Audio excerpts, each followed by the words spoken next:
All right, let's go to the fan hotline. We welcome in Mike Lombardi, who joins us Ask right now. him. Mike, good morning to you. You are the author of Football Done Right, and you're current general manager of University of North Carolina football. We've had John many times before. We're happy to have you again here, Michael. Good morning to you. Good morning. Thank you. I appreciate it. Lima, ask Michael the question you Mike, just asked. The question about Dylan Gabriel, his size, comes up often with shorter quarterbacks in the NFL, but yet Baker Mayfield has been unbelievable the last few years in Tampa Bay. He's not a tall guy. We know about Drew Brees. So how big of a deal is size at quarterback in the NFL? Well, I mean, look, Steve Young was barely 6 foot. He's in the Hall of Fame. And, I think a lot of it is throwing angles. Do they get balls batted down the line? Early in Baker's career, he got a lot of balls batted down, at least 6 a game, and he was able to finally figure out how to slide and move in the pocket to create the launch point to where he's not going to get passes batted down. I mean, when you get a pass batted down, it's a win for the defense. It's not a sack, but it's almost like a sack. So I think a lot of that. Look, Dylan Gabriel, go back and watch his Oregon tape. My son was the quarterback coach at Oregon last year, coached him. And, he barely got a ball batted down. He had great angle to throw the football. He had really good rhythm to understand where he needed to put the ball. And I think in time, he's going to become a good player. Will he become a starter? I don't know. We got to wait and see on that. It's hard to start in the National Football League for quarterbacks. You got to be able to do it week in and week out. But I think this kid certainly got instincts and he's got anticipation, which is what you need to be an effective quarterback. But Mike, this setup in general, normally you want to get the best out of quarterbacks and figure out a way to do that. Sometimes it's going to be up to them. But here you have 2 veterans and you have 2 rookies, and those rookies taken in the 3rd and 5th round. I don't know how you evaluate those quarterbacks, give them enough reps with your joint practices and preseason games to truly get the best out of them. Can it be done? You just asked the most important question about football. Football is a mathematical problem. Okay. There's that, and no one understands this. There's only so many reps every day at practice, and how you divide those reps is most critical in terms of how you're building your team. Because if you're giving 20 reps a day to a guy who's not going to ever play for you, you're wasting 20 reps. And once you determine what value you have in the player, who do you need to develop? Who don't you need to develop? It's impossible to develop 2 young quarterbacks at the same time. It's not college. We don't have 400 players on the field like they used to in college, where you could take everybody and move them to a side field and then go over. So to me, it's a very challenge. When you draft a guy in the 3rd and then you come back and pick a guy in the 5th, it becomes very difficult. Look, Al Davis picked a quarterback in the 1st round from Tennessee State, and in the 2nd round, he picked Kenny Stabler. I wrote about it in Football Done Right. Now, how did he do that? Well, they had, they were able, that was a different time and period in the NFL, but I think it's really challenging today based on the rules and based on how much time you can be on the practice field. After you're up there 245, that horn blows, and if you're not off the field, the Players Association is going to call you up. So it's challenging. Michael Lombardi joining us on the show, former Browns front office member, former NFL executive, current general manager, North Carolina football. There's one player you recruited I'd like to ask you about coming up here in just a moment here, Michael. But, and of course, the book, Football Done Right, setting the record straight on coaches, players, and history of the NFL. So there has been some conversation, not by this show, but there has been some conversation about like starting Dylan Gabriel week 1. It sounds like you would feel that that's pretty irresponsible. Well, I think it would be a challenge. It would be hard to put the kid in a position where he could be successful.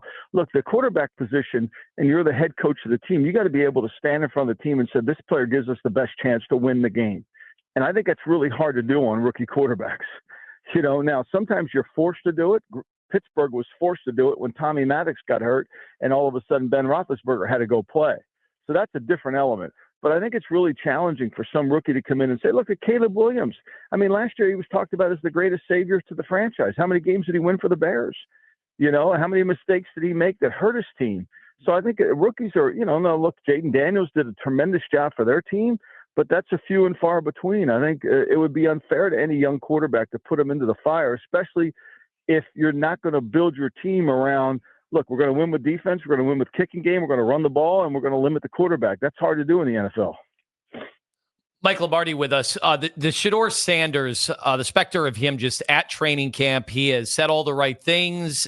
There's been no distraction in terms of his dad, film crews, any of that stuff out here. In fact, he's been one of the first guys there, last guys to leave, always putting in the extra work. With that said, as a 5th-round pick, how much of a shot does he really have here with this Browns team in 2025? Well, I think look, most what people don't understand about the NFL draft is it's always for your next year's team. It's never for the current team. Certainly, you'll get some production out of a draft pick during the current year, but really what you're building on is for the 26 team. He's not the 25 team. Could he go in and play? Perhaps. Would he be effective? Probably not fair to the kid. So I think ultimately every draft class is for the next year's team. You should be evaluating the 24 draft class for the Browns this year. How is that going to line up in terms of impacting their team and getting them over the top? That's really the fundamental question. As for the Shedeur Sanders media circus, look, that's created by the worldwide leader. No one loves to talk about one thing more than they do. And so that really, it's not the kid's fault that they do it all the time. Michael Lombardi joining us on the show. So what do you did you ever get a chance to really evaluate him, or have you just been? No, I've been too busy watching high school quarterbacks. So I had no. This is probably the one draft since I've been out of the league that I really didn't pay any attention to, because my job is to find players for North Carolina, and I no longer have to do the media circuit and understand about that. So I'm pretty content just watching high school tape now. One of those guys, you did bring in Mason Wilhelm. He's our friend's son out of St. Ed's. What are you expecting for that young man? Well, I'm hoping he has a great senior year. I think that's really important to keep developing. Look, offensive lineman, we're excited about him. He's tough. Our whole program is built on being tough, smart, and dependable, and I think that's what Mason clearly is, and that's what we're looking forward in terms of him playing and coming here to North Carolina with a great education and all that. So, look, the one thing all high school players have to do, everybody commits, but the reality of it is, they got to finish their high school, they got to finish strong, and the most important thing is handling their team. We are at an unprecedented time in youth sports and the cost to do all of this stuff. We talk about it all the time here. We got some fathers in the room. They're paying a lot of money for this stuff. Our listeners are paying a lot of money. You have a chance now to go back and look at high school football players. How do you compare them to, say, 20 years ago, 30 years ago? Are they any better off with all this money being spent?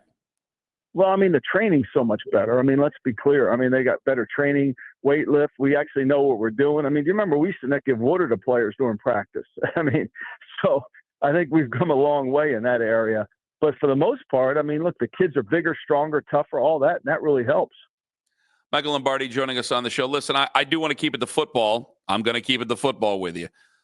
For the head coach of North Carolina, Bill Belichick, what has this been like for him? Has this been like kind of a new lease on coaching for him? Has this been invigorating for him? Is this a step towards something else, like some people have speculated? No. Well, there's been so much speculation. None of it's been accurate. But I think if someone called me the other day and said, is he as happy as he appears? And I said, absolutely. I think he really enjoys it. And look, he can run his program here at North Carolina. You don't have to worry about the analytical department coming in and telling you to throw the ball on 1st and 10. You don't have to worry about some owner telling you to draft this player. You don't have to worry about anything. You can run your program. And I think he's got complete reign of that. And that's something refreshing. The NFL has become micromanaged by a lot of different people. And it's hard. When I first started in the league in '84, Bill Walsh ran the 49ers. There wasn't a lot of people in his way. Today, there's a lot of people involved. And yet, with all that said, so many of these coaches seem to want to run away kicking and screaming from the current college model because of NIL and transfer portal. But it seems like Bill Belichick is embracing, and you as well, you're embracing this. We've lived it our whole lives. A player could walk into my office wanting a raise. You think that's new to me? Come on. A player wanting more money. You think that's new to me? Telling a player that he's not going to get more money. You think that's new to me? It's all the same. It's actually easy. Here's the difference between college and pro, the way I see it. If I don't draft a guy in the 2nd round and I lose out on that player, I'm done in the draft. I can't replace him. We sat there in the 2nd round in our last draft in Cleveland. Bill and I wanted to draft Curtis Martin. And we missed him. He went before we thought we could get to him. He's a guy in the Hall of Fame. I couldn't replace him, right? And so, but in this thing here, if I lose a 5-star kid down in Alabama, I can find another 5-star kid in Georgia. So, Bill's 73 years old, if I'm not mistaken. I think Nick Saban's like a year older than him. Is it out of the question Nick Saban could go back knowing the advantages that you know you have in North Carolina? I don't know. I mean, Nick knows the college game better than I do. I mean, he's been in a lot longer than I have. I think that's up to Nick. I couldn't answer that. Do you think, though, because everybody accuses him of going away because it's changed so much. And, I mean, he's said as much in so many ways. But, I mean, you make it out to be, it's like, hey, like, this is different now. It's actually advantageous to a guy who coached in the NFL before. Could he adapt to something like that? Would he want to adapt like that? You don't know? In terms of Bill being in college, Bill's adapted. Bill loves it. I mean, look, it's a different program. I mean, you know, we do the same things. And, you know, you come to our practice is set up like a pro. Well, and that was my next question. Is this iteration of college football, is this really just another form of professional football right now? I think it is. I mean, obviously, I think you have to. I mean, you're paying the players. And so when you start paying players, you got to demand that they uphold to it. I mean, this is, you know, we talk to the players all the time about going from pro to amateur.